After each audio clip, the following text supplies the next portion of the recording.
Hello. I hope you can hear me. I'm trying some new stuff out here on my uh, stream. Okay, so I hope you can hear me, including me. Look, guys, it's me. It's my face. How do you like it? Oh, I meant to start with like some scary stuff at the beginning with like some weird lighting and stuff like, welcome to your Lovecraft Country review. But I forgot to do it, so you'll get it after the fact. So anyway, I hope you guys can hear me. Let's talk some Lovecraft Country. And of course, oh my God, look at that. My title page, everything is out of whack. Isn't that nice? Hmm. Okay, so that happens. Welcome to live streaming. I had it all so perfect. It's all out of whack, guys. How upsetting is that? Um, so we are talking about tonight's episode, obviously, which was out there. It's Meet Me in Daegu. Don't forget to like and subscribe, and you can watch me try to fix stuff as we are talking, which is um, really my style because, I'm a mess here and I'm trying to learn how to use all these different streaming services. There's so many of them that it's tough to really keep track of every single one. It's really incredible. So don't forget to like and subscribe to the page and let me know in the comments what you thought of this episode of Lovecraft Country. And I might just not even switch to different slides because it's all over the place. So, anyway, this episode really focused on getting outside of the story, and we have who? Atticus and our beautiful, beautiful Gia, which we found out about earlier in the series, right? When Atticus was calling overseas to this girl. And we then find out more about her when he's in the mansion and he has that fight with her. And now we actually get a little bit more about who she is, what she's about. She's played by Jamie Chung, by the way, and how that relates to the story as a whole. And again, don't forget to like and subscribe. I have no idea where my like and subscribe button went, but I imagine it's out there somewhere. Okay, it's out there somewhere. I'm learning, guys. I'm learning.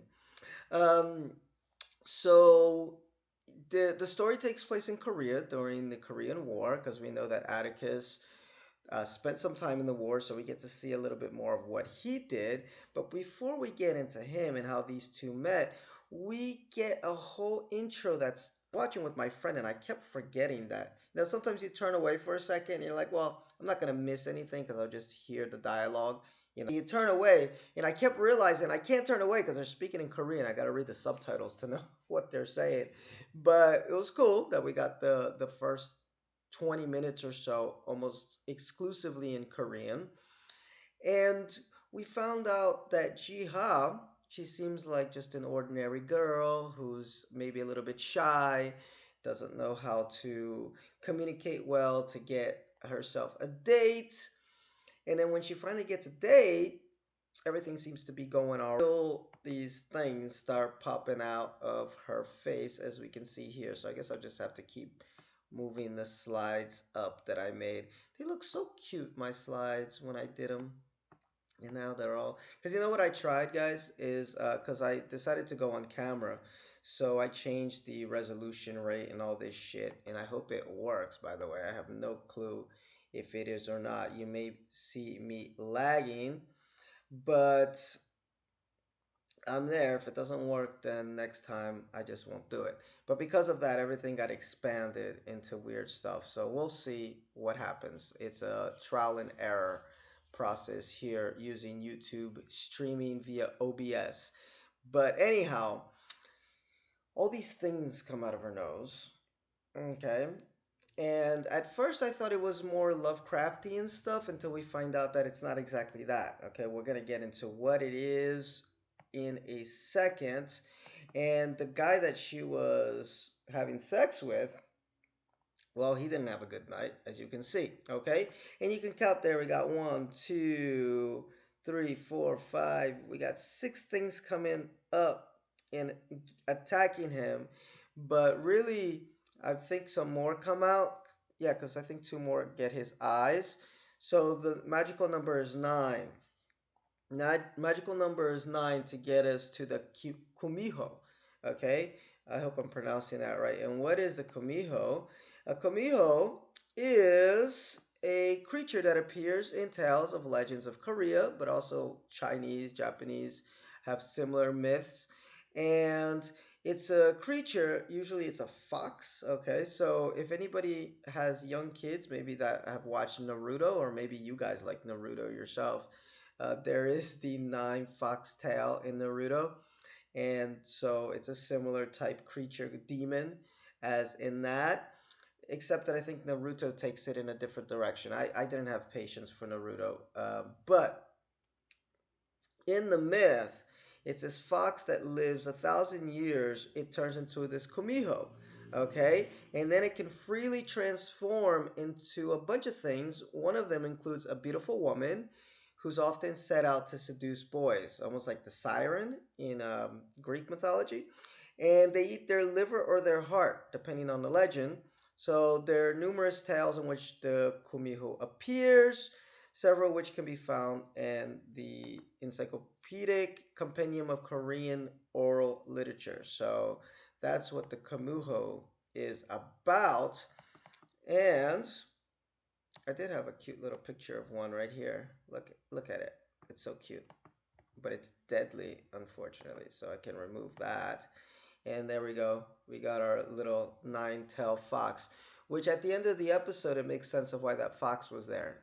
If y'all made it to the end of the episode, which I'm sure you did.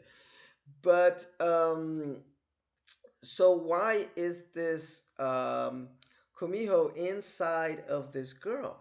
Well, we discovered that her father had molested her when she was little, and the mom, who had her out of wedlock, so she just found a man to, make her house honorable. So he took advantage of that situation in order to get her daughter back, okay, from, I guess, the trauma. And I didn't get that at first. I kind of had to read up a little bit because I thought that he had killed her too or something like that, because then the mother summoned up this creature that maybe looked like her daughter but wasn't really her daughter. But it seems like no, like her daughter survived, but she was traumatized, and she asked for to this witch, which was called a mudang, to pour this spirit into her daughter to bring her back. Um, so again, it's a little confusing in that sense, because if she's still alive, uh, well, I guess they didn't have therapists back then. I don't know. I don't know what part of her daughter she wanted back. I guess other than her being traumatized, like maybe the daughter was very happy before. I don't know. They didn't explain that well. I understood it, like I said, that he did something even worse than just raping her, but she passed away, and now the mom wants the daughter back, which is interesting because my friend that I was watching this with, we talked about we should have movie nights, and we talked about watching the movie Beloved. And in Beloved, there's a lot of these themes, because in Beloved, the main character, she wants her daughter back, and she gets her daughter back that had died, but it's not exactly her daughter, So what are you asking for when you call up the ghosts of these things that have passed? And I thought it was kind of, I don't know. Tell me what your opinion is. Maybe it was clear and I just missed it, but from a review or two that I read before the episode, it seemed as if it, the daughter never died, and the mom just put this spirit in her to try to bring maybe back the essence of the daughter. Let me know in the comments. Um, so anyhow, the so when she's having sex, the way for the daughter to come back is she needs to get the souls of 100 men. She needs to be vengeful on these men. And so when she's having sex, these things come out of her, and they represent this nine-tailed fox and these tails that are coming out. So it's not related to Lovecraft. It's related to these Asian myths. Okay, I say Asian because it's not just Korean myths that have that. And so the episode moves along. You know, we get a nice sense the of Korea during this time. Oh, if anybody's on, say hello, and we'll see how much I lag or not in the stream. And then maybe next, I'll keep trying to get these streams to work okay, um, week after week. Okay, so the episode did a very good job at creating this whole scenario of the Korean War, what was going on around that time, and the Americans coming in to save the Koreans. And in this, we get to find out how she met Atticus, because we find out that one of her friends, uh, they drag all of these nurses, because she works as a nurse. Jia works as a nurse, and they drag all of these nurses out into this camp, and they tell them, "Hey, we found out that there's a lot of communications going out to communists around the same time that you guys work. We want to know who these communists are," and they just start shooting them down. Who is it? Bam. Who is it? Bam. And finally, her friend says it was me when they get to Chia. Right? She was, and Atticus is the one that's about to shoot him because the original guy, his gun jammed, so he called Atticus to come out. And Atticus is about to shoot Chia, and he doesn't. They take away the best friend who we understand to be dead, or she's going to be killed. And then some months pass, and it ends up that Atticus uh, is in the same hospital. He was hurt in a bombing. He ends up in the same hospital as that Gia is working at. And that's where she's like, oh, that's my 100th victim. Because she had kind of given up on it, because like I'm tired of like screwing these guys and taking their souls. I get stuck with all their memories and everything. She's done. The mom is like, you got to keep doing it because I want my daughter back. So she keeps pressuring her to keep doing it. So she was stuck at 99 for a while until she sees Atticus. Is like, this is my moment. This is the guy that killed my best friend. I'm going to do it. Problem is, as things go in these movies and the twist is that she and Atticus kind of start liking each other. And more than liking each other, they fall in love. And she's not willing to kill him, especially because she's actually feeling something. This is the first time that she actually starts to feel something. And this whole time, she's been told that she's a monster. She's not real. Again, that's why I don't think Jiha is the original daughter. I could be wrong, but I think this is a manifestation of a creature like a golem. In Judaism, they have the golem, um, which is a creature that you can build and you can breathe breath into it, but it doesn't necessarily mean that it's an actual creature, that it's actually alive. Okay, whatever. I'm just seeing my messages here on YouTube and trying to not make my light source fall. Oh, guys, I have fun with this though. Uh, so yeah, in Judaism they have the golem. In the Kabbalah, it teaches you how to make a golem. In like I said, in Beloved by Toni Morrison, there's this whole idea of bringing back a dead loved one. And actually, Black Mirror had a great episode about that. Although it wasn't a physical person, but it was an AI, because the girl had lost her boyfriend and she wanted to bring a semblance of him back into her life. So they were able to download all the things that he ever said on social media to create someone that was pretty much almost exactly like him. I kind of read it that way, that the little girl, she's done, okay, and the um that this is a different creature, okay, except that Hmm. Yeah, except that she had sex with the dad, or the dad had sex with her, I should say, because he raped her, and that's how she was able to kill him. So I don't know. I'm a little confused as to why she was, what exactly does the mom want back? It could be just, the nice, like maybe a different personality or something that the Jiha lost in the trauma. But she seemed kind of okay to me. That's the thing that's confusing because, and she even said that in the show. It's like, well, look, I mean, everybody else likes me. I'm friendly and nice and this and that. So who knows? I hope they kind of break that down a little bit better moving just stupid, which is a possibility. Okay, so she's not willing to kill Atticus. She that was her plan, and she's not willing to do it because she falls in love with him.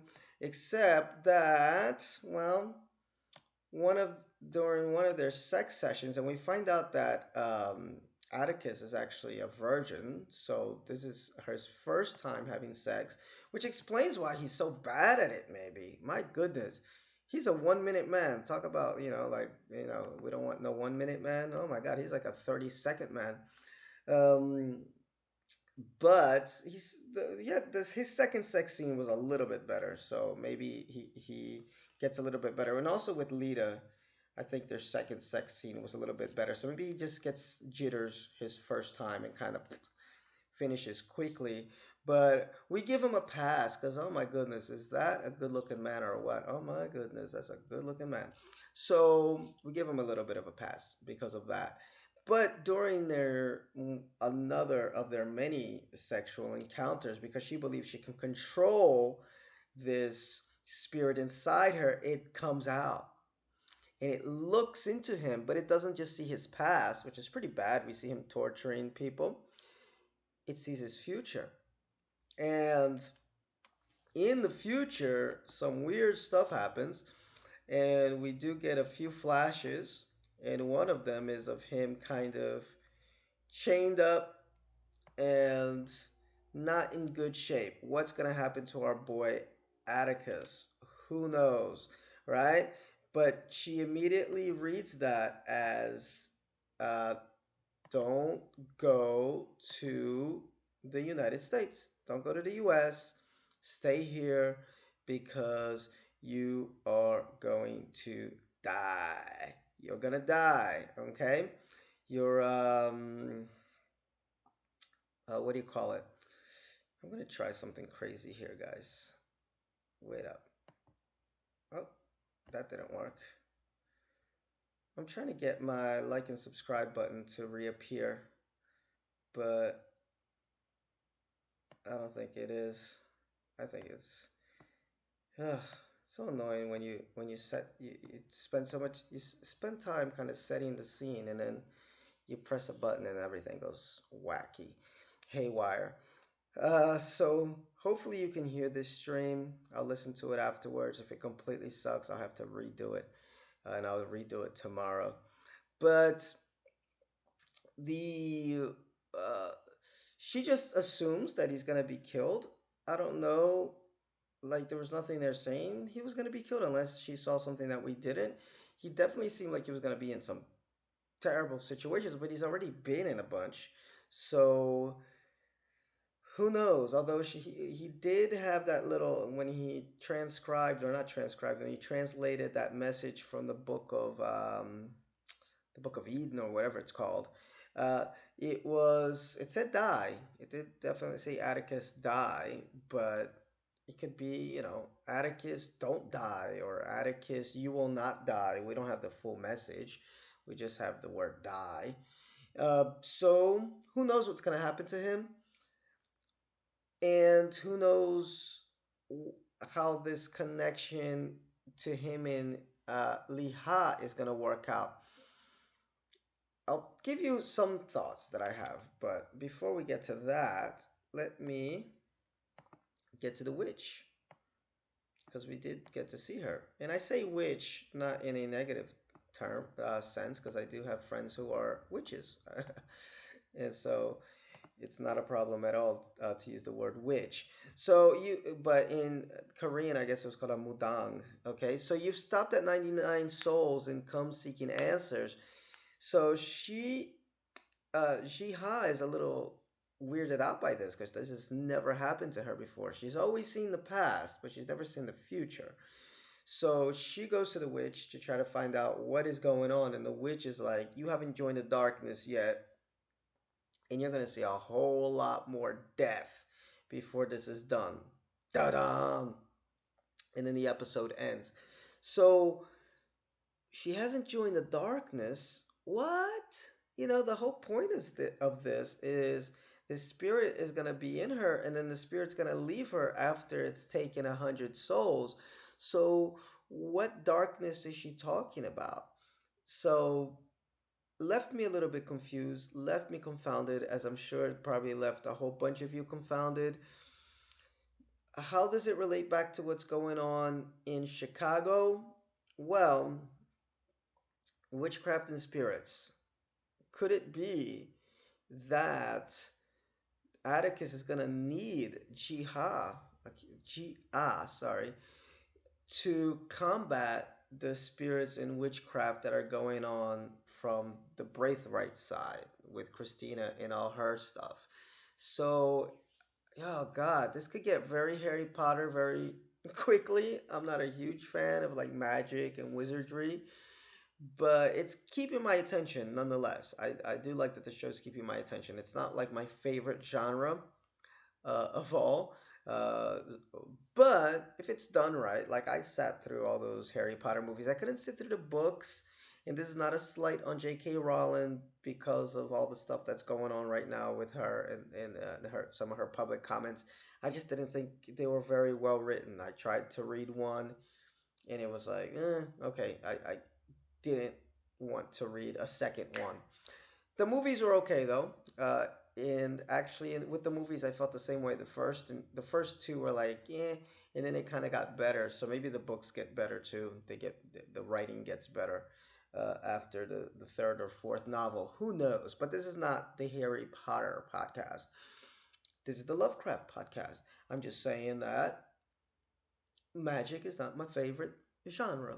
Okay, and this show seems to really like it a little bit more than I thought that it would. So, my guess is that he's got to get her back to America. He asked her to come back this episode. So, that could be a bit of foreshadowing.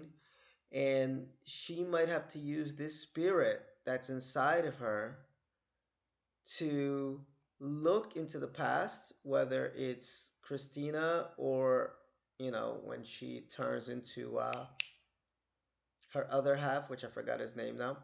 Um, so she might have to use that in order to see in the past and then kill them, obviously. And that'll help our heroes unlock some mystery. I don't know. What do you guys think after this episode? I'll tell you what, though, it was a good episode. I like that it had an orchestral score. I think that's the first one. No, I guess the show does have some orchestral. Does it? I can't remember because I'm so used to hearing the pop music uh, and using actual songs like the soundtrack, but I can't think of the score to the show. In either case, this one was beautiful, and this one really stood out more than before. So maybe if there's has been a score, it just never stood out like this one did. Like from the beginning, I was like, "Wow, this is really nice," and it reminded me a little bit of Lost too. The opening sequence reminded me a lot of Lost with those kind of dissonant strings coming together. I thought that was a nice touch, and like Lost, this show is kind of feeding on mystery after mystery after mystery. Fair warning though, a lot of folks got tired with Lost because it was a lot of mysteries and no answers. So let's hope that we get some answers. Of course, Lost was a different era where they had a lot of filler episodes because they needed to fill a 22, 23, sometimes 24 episode season. So the plot moved a lot slower. Nowadays, we can move a bit faster. So this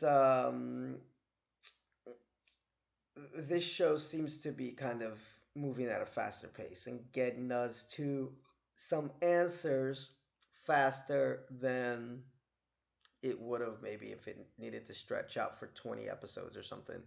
So I'm not too worried about that, but still, fair warning. Okay, I was reading in one of the Facebook groups. It's like I'm 6 episodes in and I still don't have an answer to anything.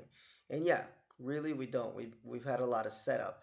As a matter of fact, I read an interesting article yesterday after I watched the movie Antebellum, which I'll be talking about tomorrow night with my friend Peter on what we're watching. So look out for that. And the writer said that both Lovecraft Country and Antebellum are good pieces of entertainment, but kind of empty shells.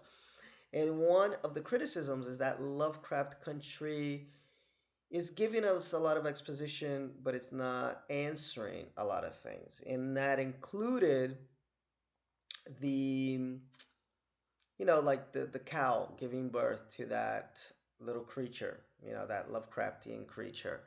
What are they called? Chalubus? I'm not a fan of Lovecraft. So, so the, um,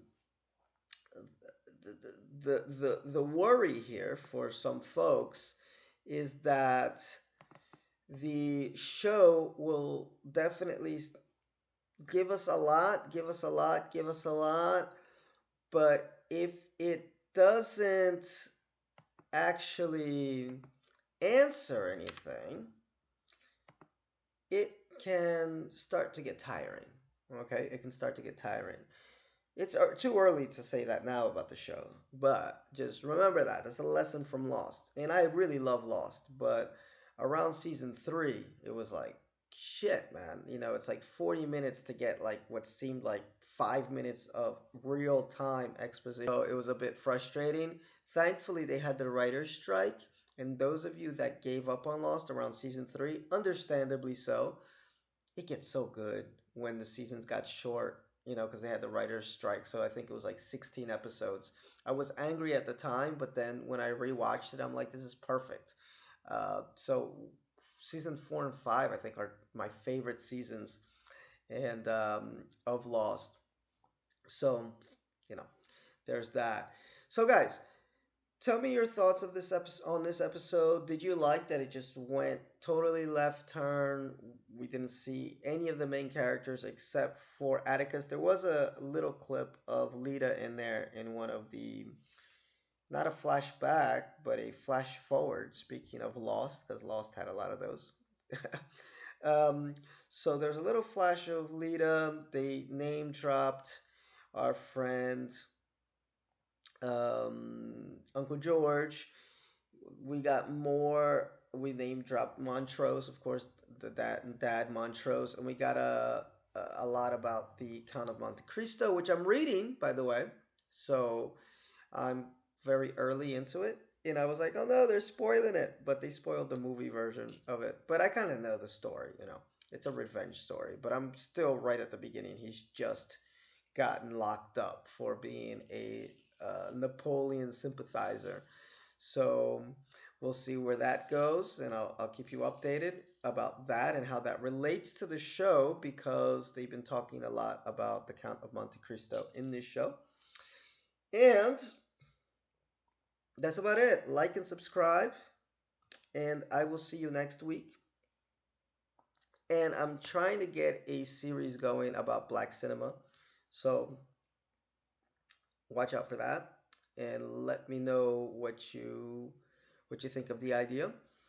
And that's all, folks. That is all. Let me see if I can do one last thing before I get out of here.